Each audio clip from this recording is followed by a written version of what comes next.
The Galactic Tribunal convened on a space station in neutral territory, and representatives from 40 species gathered to witness the trial that would define the future relationship between humanity and the rest of the galaxy. Commander Kesseth stood in a containment field at the center of the chamber, his once proud bearing reduced to hunched shoulders and fearful glances. And he faced judges from species that had suffered under Velrath rule for centuries. The evidence was overwhelming and undeniable. Security footage showed the moment of the assault in perfect clarity, capturing the casual cruelty with which Kesseth had struck a 7-year-old girl for the crime of accidentally bumping into him. Witness testimony from dozens of aliens who have been present confirmed every detail of the incident.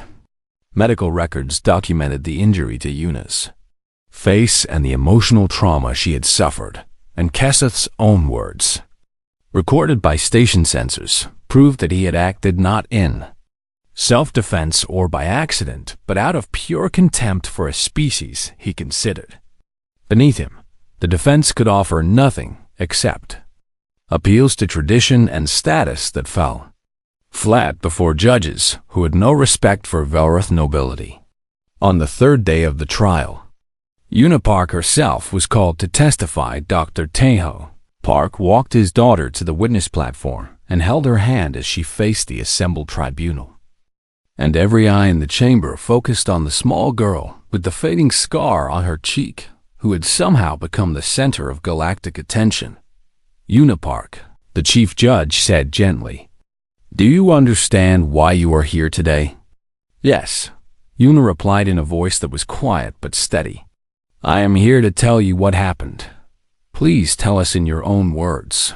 Yuna looked at Kesseth for a moment, and something in her young eyes made the Velrath commander flinch and look away. "I was looking at the pretty lights in the marketplace," she said, "and I did not see him coming. And I bumped into his leg by accident, and I said sorry. But he hit me anyway." She touched the scar on her cheek. "It hurt very much," she continued. "And I was scared because I did not understand why he was so angry. And my father tried to help me, but the guards would not let him." The chamber was absolutely silent. "Yuna," the judge asked, "what do you want to happen to Commander Kesseth?" The little girl thought about this for a long moment, and the fate of the defendant seemed to hang on her answer.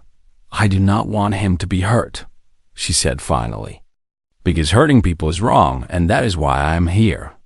But I want him to say sorry, and I want him to understand that what he did was bad." She looked directly at Kesseth. "I want him to know that you cannot just hit people because you are bigger and stronger," she said, "because that is what bullies do, and bullies are wrong."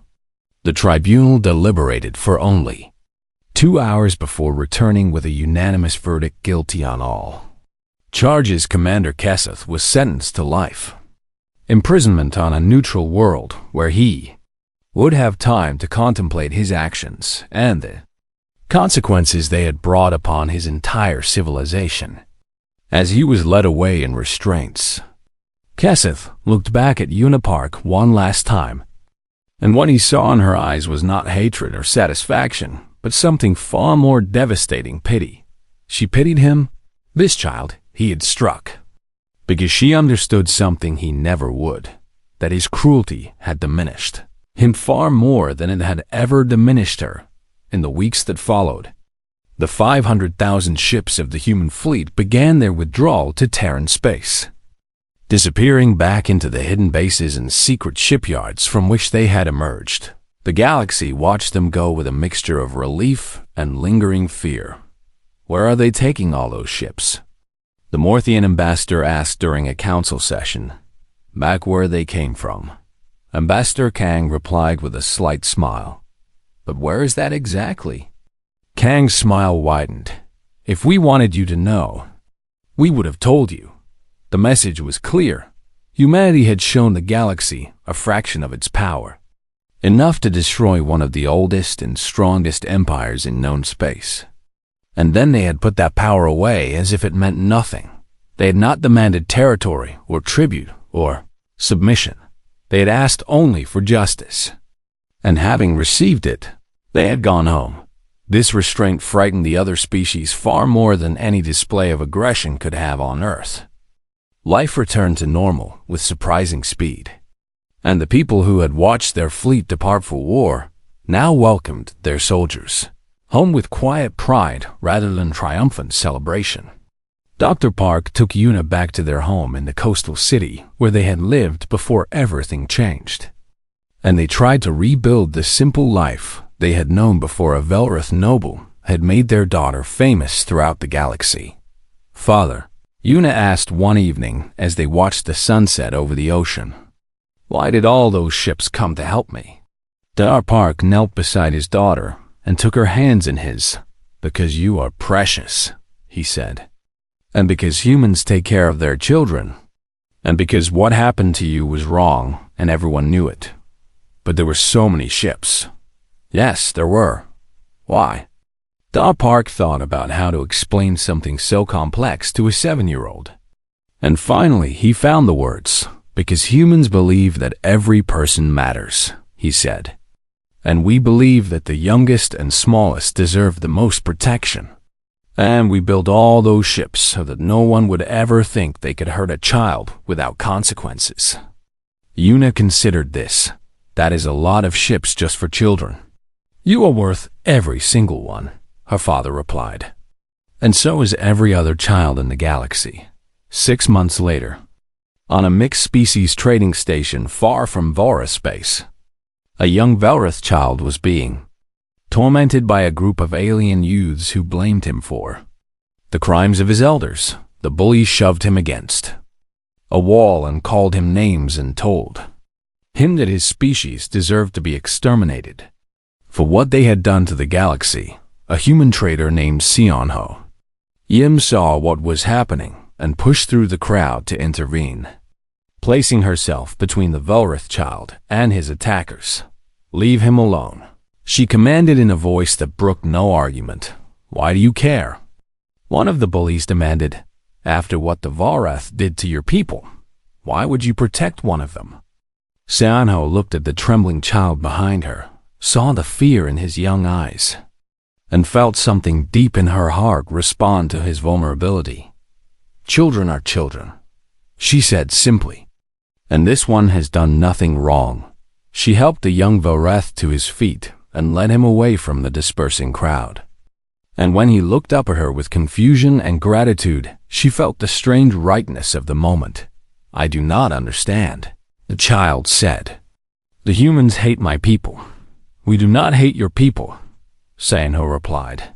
"We hate cruelty and injustice. But we do not hate children, regardless of what species they are." "But why?" Sionho smiled. "Because that is who we are," she said. "And because we know that the measure of a civilization is how it treats the most vulnerable. And because protecting the innocent is what makes us human." The Velroth child looked at her for a long moment. "I think I would like to understand humans better," he said finally. "Then you are already wiser than the empire that ruled your people," Sionho replied. "And perhaps your generation will build something better than what came before." She walked with him until she was certain he was safe. And as she watched him disappear into the crowd, she thought about Una Park and the 500,000 ships and the strange path that had led to this moment. The galaxy had learned to fear human power. Now, perhaps, they would learn to understand human compassion, and in that understanding lay the hope of a future where children of every species could walk freely without fear of being struck down by those who considered themselves their betters. The war was over. The healing could begin, and humanity stood ready to protect the innocent for as long as the stars continued to burn, because that was their nature, that was their purpose, and that was why they would never apologize for building 500,000 warships. Not now, not ever. The space around the Velroth throne world burned with the light of 10,000 engines as the Imperial Home Fleet made its final stand against the human armada that had crossed half the galaxy to reach this place, Admiral. Vexcor commanded the defense from his flagship Devastator. And he knew in his heart that this was a battle he could not win, but he would fight it anyway, because he was Velroth, and Velroth did not surrender. All ships engage at maximum range. He ordered, target their elite elements and make them pay for every light second they advance. The Velroth fleet numbered 60,000 ships, every vessel that could be recalled from across the crumbling empire. And they unleashed a barrage of weapons fire that would have annihilated any normal attacking force. But the humans were not a normal attacking force. Admiral Choi watched the enemy fire splash against the shields of her forward squadrons, and she calculated distances and angles and probabilities with the cold precision that had made her the most feared tactician in the Terran Navy. First and second battle groups will advance on the enemy flanks, she commanded. Third through seventh battle groups will maintain pressure on the center, and 8th through 12th will hold in reserve. Admiral, her tactical officer said, the enemy is concentrating fire on our flagship, as expected. So have our escorts increase shield coverage and continue the advance. The battle raged across millions of kilometers as ships on both sides exchanged devastating fire. And slowly but inevitably, the Velroth line began to crumble beneath the weight of human numbers and human fury. Captain Owen the Indomitable fought at the heart of the engagement, weaving through enemy formations with a skill born of years of training and a determination forged in personal tragedy. Target the enemy carrier on bearing 270. Ordered. Full missile spread, followed by main battery fire. The Indomitable shuddered as her weapons discharged, and the enemy carrier vanished in a bloom of fire and debris. And O felt nothing but cold satisfaction as he searched for his next target. A Velroth cruiser appeared on an intercept course, its weapons charging for a point-blank attack that would destroy both ships in mutual annihilation, evasive maneuvers. O commanded, but he knew they would not be fast enough. Then the cruiser exploded as fire from 3 human destroyers caught it in a devastating crossfire.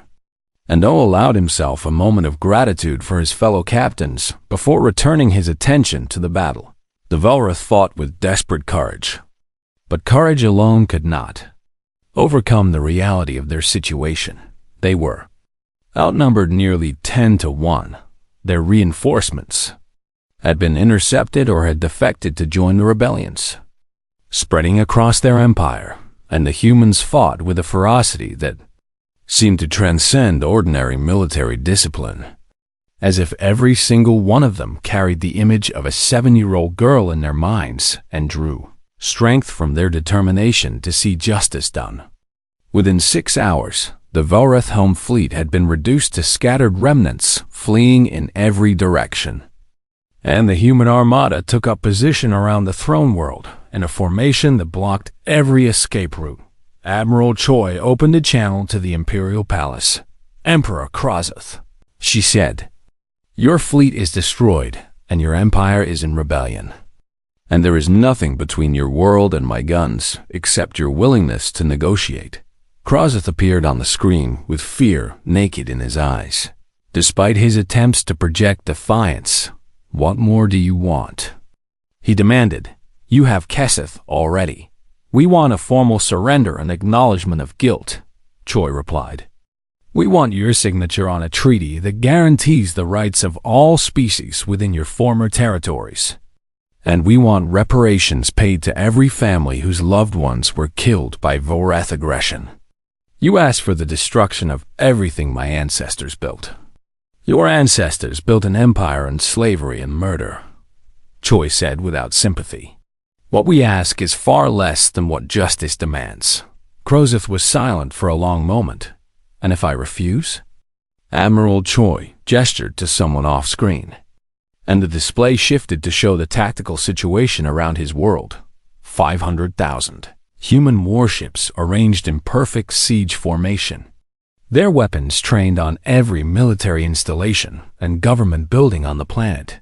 Then we will remain here until you change your mind, she said.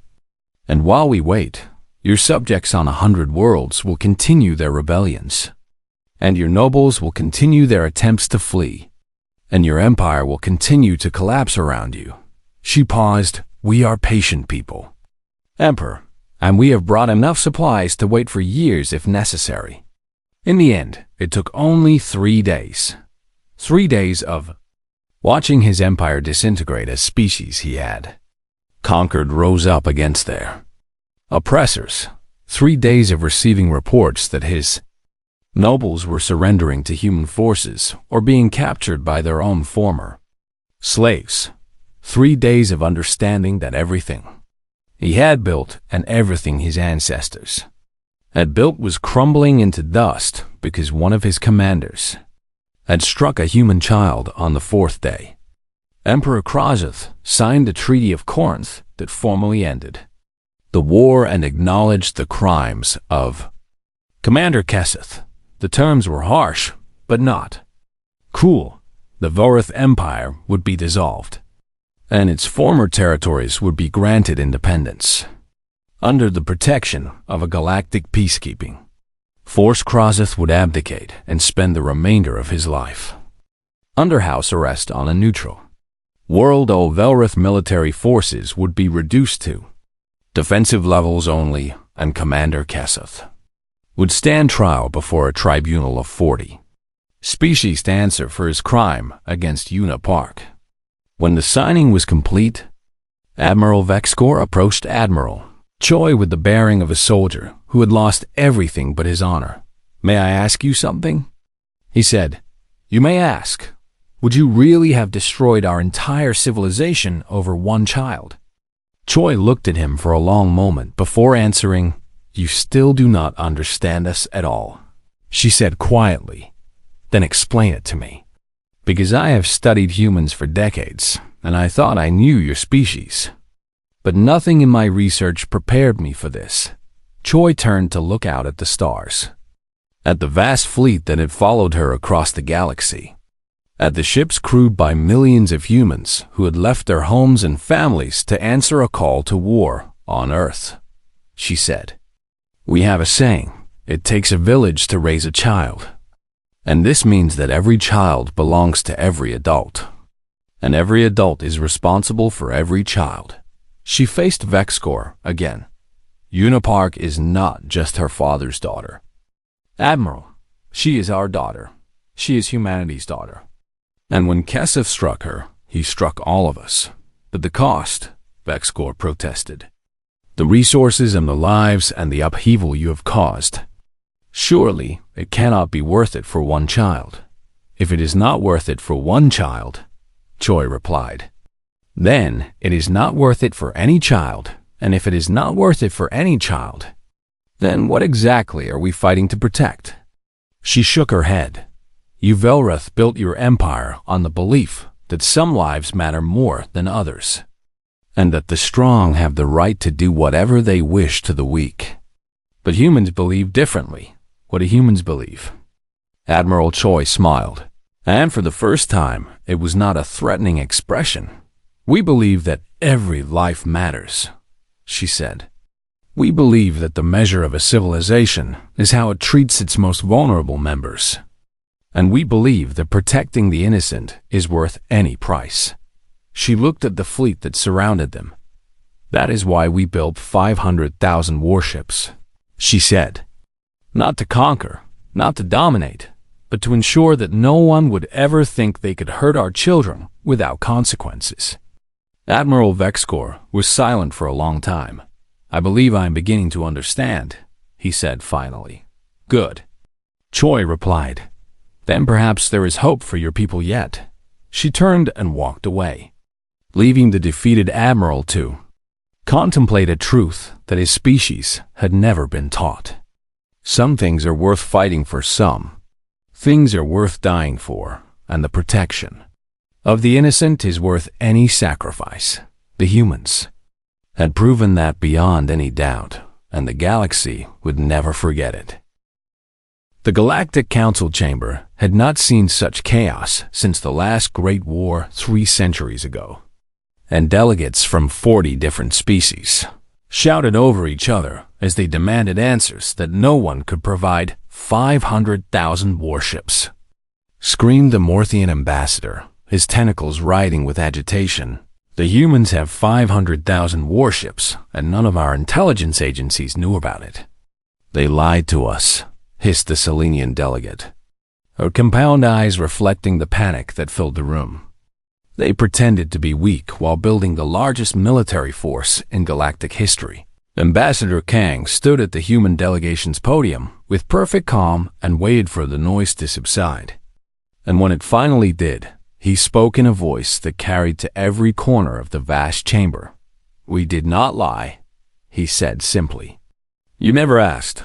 The silence that followed was deafening. For 2 centuries, the Volrath Empire has raided our colonies and killed our people and treated us as vermin beneath their notice. Kang continued.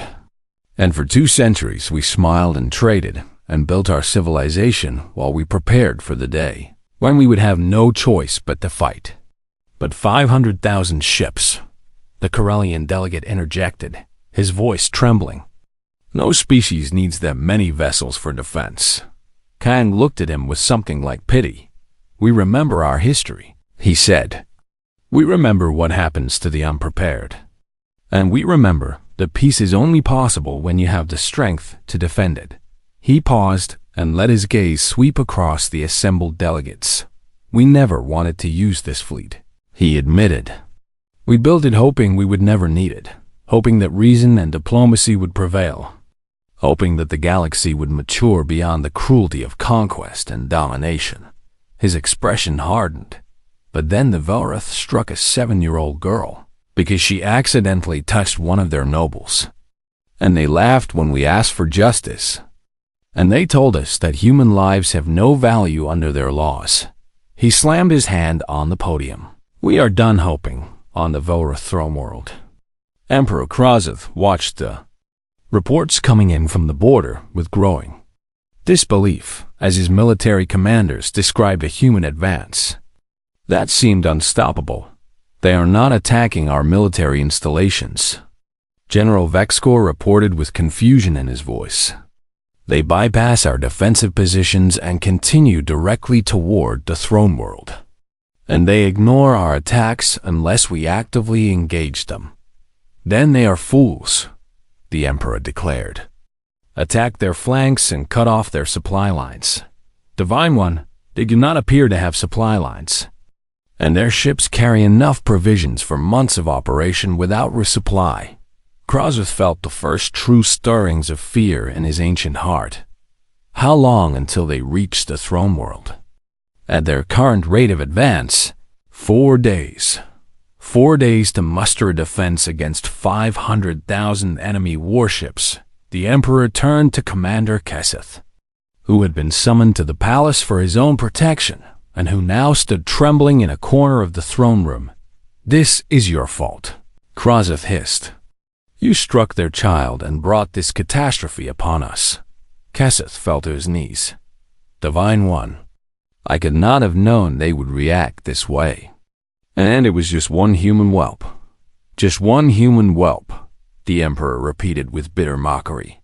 "And now we face annihilation because you could not control your temper in a public marketplace, in the depths of space between the Volrath border and the maze. Throne world." Admiral Choi directed the advance from the bridge of the flagship Remembrance, and her fleet moved with a precision that made alien military observers weep with envy. "Admiral," her communications officer reported, "we are receiving messages from several species within Volrath-controlled space, and they are asking if we intend to liberate them from Imperial rule." Choi considered this carefully. "Tell them that we have not come to conquer," she ordered. "We seek only justice for the child who was harmed, and we have no interest in their territory or their resources." They seemed disappointed by that answer. "Admiral, then tell them that what happens after we leave is not our concern. And if they choose to seek their own freedom while the Empire is distracted, We will not interfere. A thin smile crossed her face. In fact, tell them that the Empire seems to have its hands quite full at the moment. Across Volrath space, species that have been conquered and subjugated for centuries began to stir as word spread that the mighty Empire was facing a force it could not defeat on Thesauria Prime. The insectoid Keth, who had been enslaved to mine precious minerals, began sabotaging equipment and attacking their overseers. On the colony world of Rikos, the four-armed Mendari, who had been forced to grow food for Velrith, armies burned their fields and retreated into the mountains on a dozen other worlds. The whisper became a roar as the oppressed realized that their oppressors were no longer invincible. The human fleet continued its advance. Captain and the Indomitable were assigned to a forward screening position, and his sensors detected a small convoy of Velrith ships attempting to flee toward the Galactic Rim analysis. He demanded one luxury transport with heavy escort. His tactical officer replied, "Configuration suggests VIP evacuation." O felt his hands tighten on the arms of his command chair. "Can you identify the passengers?" "Working on it, Captain," the officer said. And then her voice sharpened with recognition. "Sir, the transport is registered to the household of Commander Keseth." O closed his eyes and thought of his sister and the day he had learned of her death. And he remembered the rage that had nearly consumed him and the years it had taken to transform that rage into cold patience. Now patience was no longer required. "All ships," he ordered, "intercept that convoy and disable the transport without destroying it." "Sir?" "The humans do not want vengeance," O said quietly. "We want justice. And justice requires that Commander Keseth face trial for what he did." He paused, "But if he tries to escape, he will not succeed." The Indomitable and her squadron leaped forward on engines that screamed with power. And within hours, they had run down the convoy and forced it to surrender after a brief but intense exchange of fire that left the escort ships crippled and drifting. Commander Keseth was found cowering in his private quarters, surrounded by treasures he had looted from conquered worlds. And he wept like a hatchling as human marines dragged him onto a shuttle for transport to the flagship. "Do you know who I am?" he screamed as they bound his hands. "I am a noble of the Velrith Empire, and you have no right to treat me this way." The Marine sergeant who led the boarding party looked at him with eyes that held no mercy and no sympathy. "You are the man who struck Una Park," she said simply. "And that is the only thing about you that matters." On the bridge of the Remembrance, Admiral Choi received word that Keseth had been captured, and she allowed herself a moment of satisfaction before turning to the communications officer. "Open a channel to the Vorith throne world," she commanded. "I have a message for their emperor." Moments later, her face appeared on every screen in the Imperial Palace. "We have Commander Keseth in custody," she announced. "Your noble who thought it was acceptable to strike a human child is now in human hands, and he will face justice for his crime." Emperor Krozeth stared at her with fury that could not quite hide his fear. "What do you want?" he demanded. "We want justice," Choi replied. "We want Keseth to stand trial before a galactic tribunal where all species can see that no one is above the law." She leaned forward. "And we want your empire to understand something that you should have learned long ago." "What is that?" Admiral Choi smiled, and it was not a pleasant expression. "You do not hurt human children," she said. "Not ever, not for any reason, because we will burn the galaxy to ashes before we allow that to go unpunished." The transmission ended, and Emperor Krozeth, for the first time in his long and terrible reign, began to understand what it meant to face an enemy that would not be intimidated and could not be defeated. The humans had come for justice, and nothing in the universe was going to stop them. The Velrith Imperial Court was a place of ancient stone and cold grandeur where the emperor sat upon a throne carved from the bones of conquered enemies. And today the vast chamber echoed with laughter as the assembled nobles discussed the latest human outrage. "They have sent us an ultimatum," announced Minister Vorthen, his scales rippling with amusement as he read from a datapad. "They demand that we surrender Commander Kesseth for trial, issue a formal apology, and pay reparations for striking their whelp." The laughter grew louder. Emperor Krozeth leaned forward on his throne with a smile that showed rows of sharp teeth, and his eyes glittered with cruel delight at the absurdity of the situation. "The humans think they can threaten us," he said in a voice that silenced the chamber. "How many ships do they possess, Minister?" "Our intelligence suggests perhaps 3,000 combat vessels, Divine One." "And how many do we command?" 200,000, Divine One, spread across our glorious empire." The Emperor spread his arms wide in a gesture of supreme confidence. "Then let them come if they dare. And we shall teach them the same lesson we have taught every other species foolish enough to challenge. The Wrath Supremacy." The court erupted in cheers and declarations of loyalty, and no one noticed the junior communications officer who slipped away to send an urgent message to the border monitoring stations on Luna. Ambassador Jinho Kang reviewed his speech one final time before transmitting it across every diplomatic channel in the galaxy. "The Terran Federation has issued a formal ultimatum to the Vorath Empire," he announced to the watching universe. "They have 72 standard hours to comply with our demands, and we ask that all neutral parties withdraw their citizens from Vorath space during this time." He paused and looked directly into the camera with eyes that held no bluff and no hesitation. "We do not make threats," he continued. "We make promises, and we promise that there will be consequences for what was done to Unipark across the galaxy." Intelligence officers from 100 different species scrambled to gather information about human military capabilities, and what they found made them question everything they thought they knew. The humans had been building. They had been building since the day they first encountered the Vorath Empire and recognized the threat it posed. Building in secret with the patient determination that had allowed their ancestors to survive ice ages and world wars and a terrible journey to the stars. They had built shipyards inside hollowed asteroids where no one would think to look. They had constructed weapons factories on moons that surveys had declared worthless. They had trained millions of soldiers in facilities hidden beneath the surfaces of colony worlds that appeared to be nothing more than farming communities.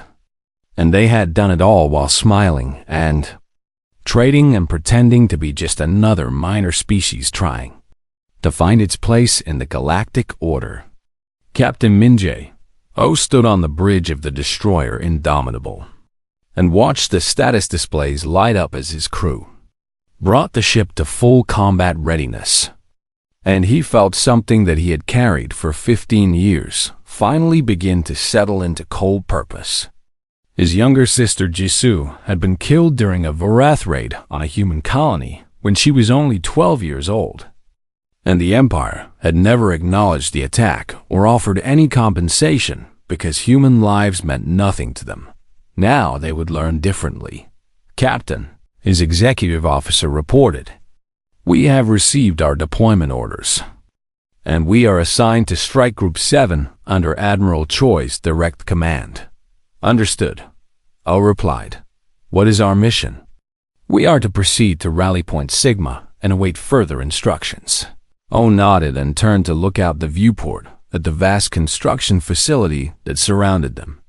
And his eyes widened as he saw ship after ship emerging from construction bays that had been sealed for decades. Destroyers and cruisers and carriers and battleships, each one fresh from the builders and crewed by personnel who had trained their entire lives for this moment. All of them converging on rally points throughout human space. "How many ships are we mobilizing?" he asked quietly. His tactical officer checked her display and then checked it again because surely there had been a mistake. "Current count is 412,000 combat vessels," she said in a voice that trembled slightly. "And more are coming online every hour." The Velroth had 200,000 ships scattered across their empire. Humanity was about to show them what real military power looked like. The 72-hour deadline passed with no response from the Velroth Empire, except a mocking message from Emperor Krasov declaring that humans were welcome to try their luck against Velroth might. At the border of Velroth space, a single diplomatic cruiser carrying Ambassador Kang waited for the final moment. And when his chronometer showed that time had expired, he transmitted one last message. "Your emperor has chosen war," he said simply. "May your gods have mercy on you, because we will not." Then he ordered his ship to withdraw to safe distance, and the first human vessels began to emerge from faster than light. Transit Commander Besok of the Velroth Border Fleet was a veteran officer who had served the Empire for 40 years and had never known fear in battle.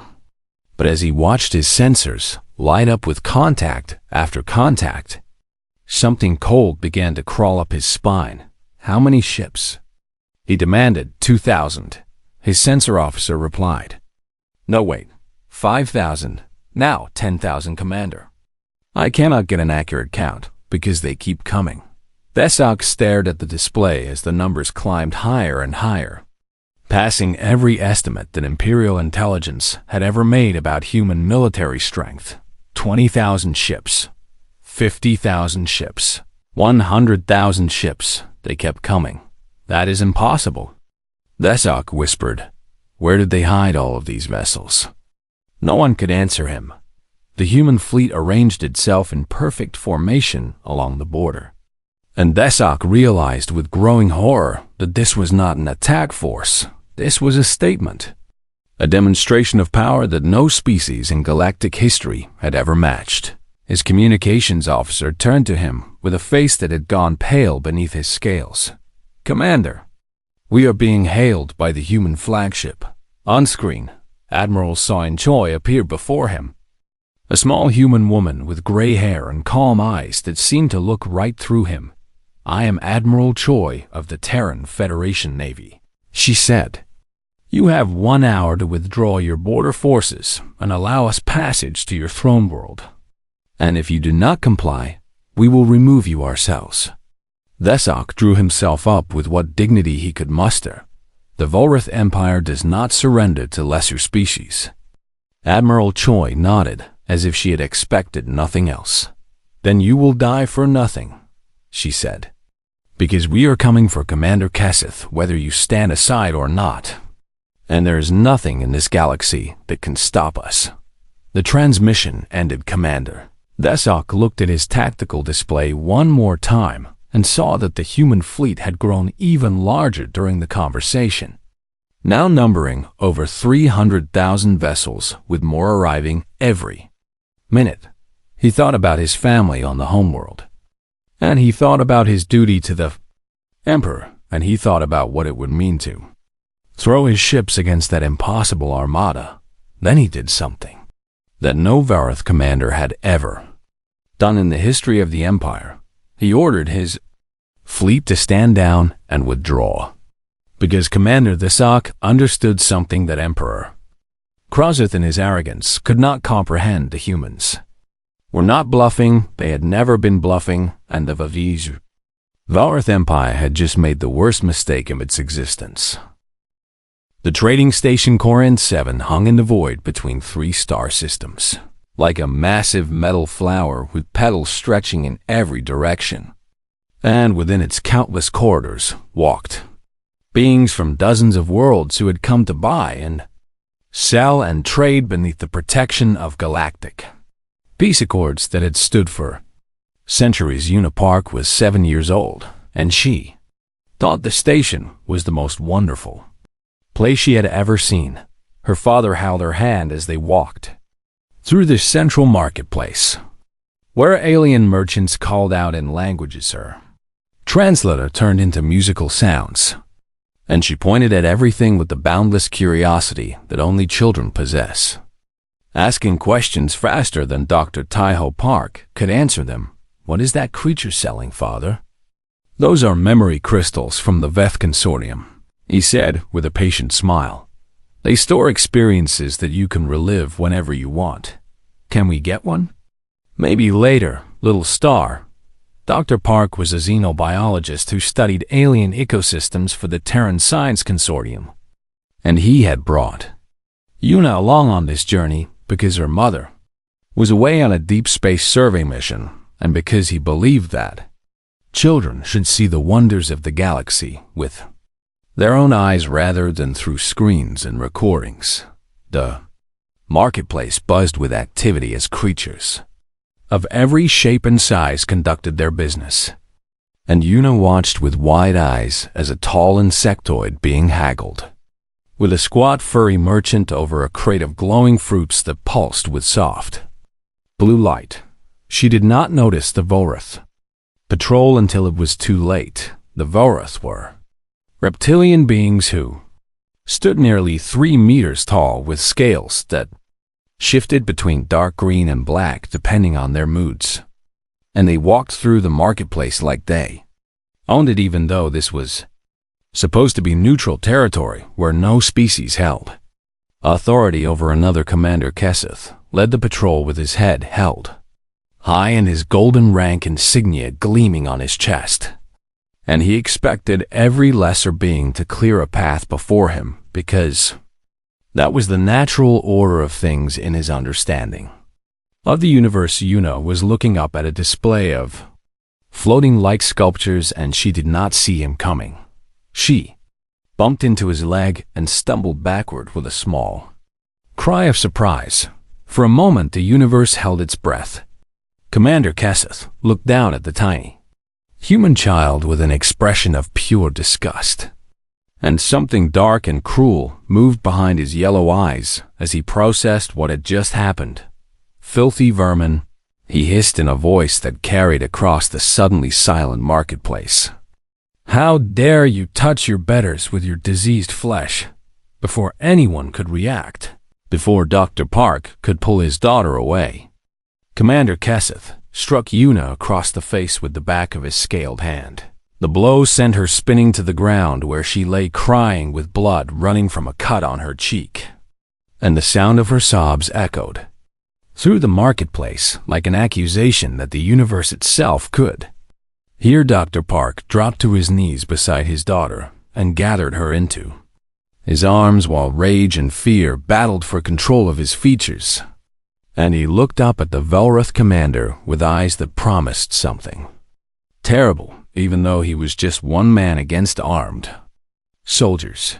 "You struck a child," he said in a voice that shook with barely controlled fury.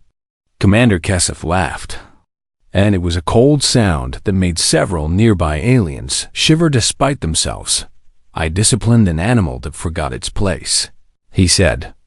"You humans breed like insects and spread across the galaxy like a plague. But you are nothing compared to the Volrath Empire. And you would do well to remember that your species exists only because we have not yet decided to exterminate you."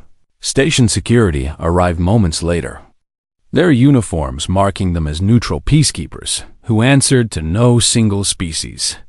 And they attempted to defuse the situation with careful words and calming gestures.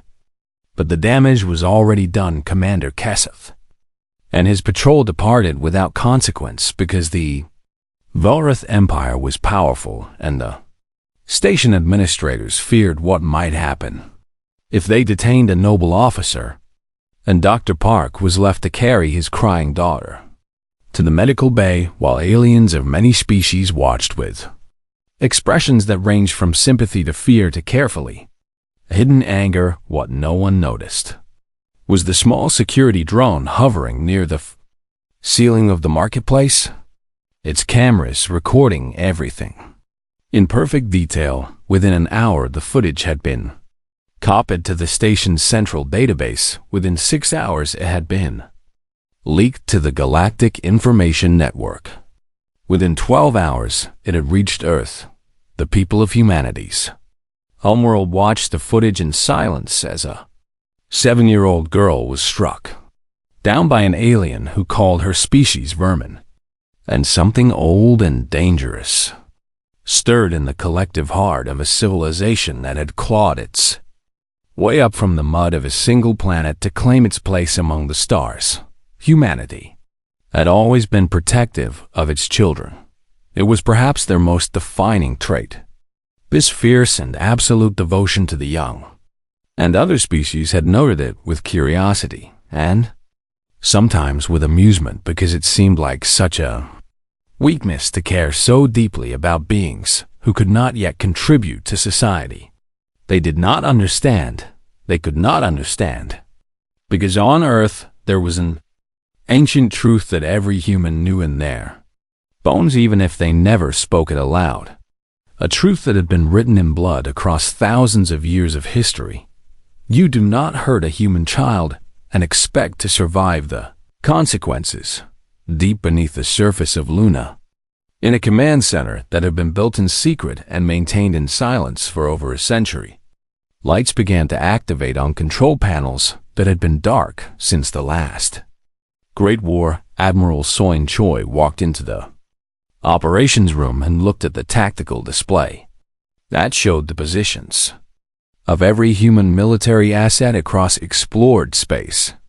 And her face was calm in a way that made her officers nervous, because they knew that calm, it was the calm before a storm that would shake the foundations of the galaxy. Her communicator chimed, and she answered it to find the face of the Terran High Chancellor looking back at her with eyes that held no mercy.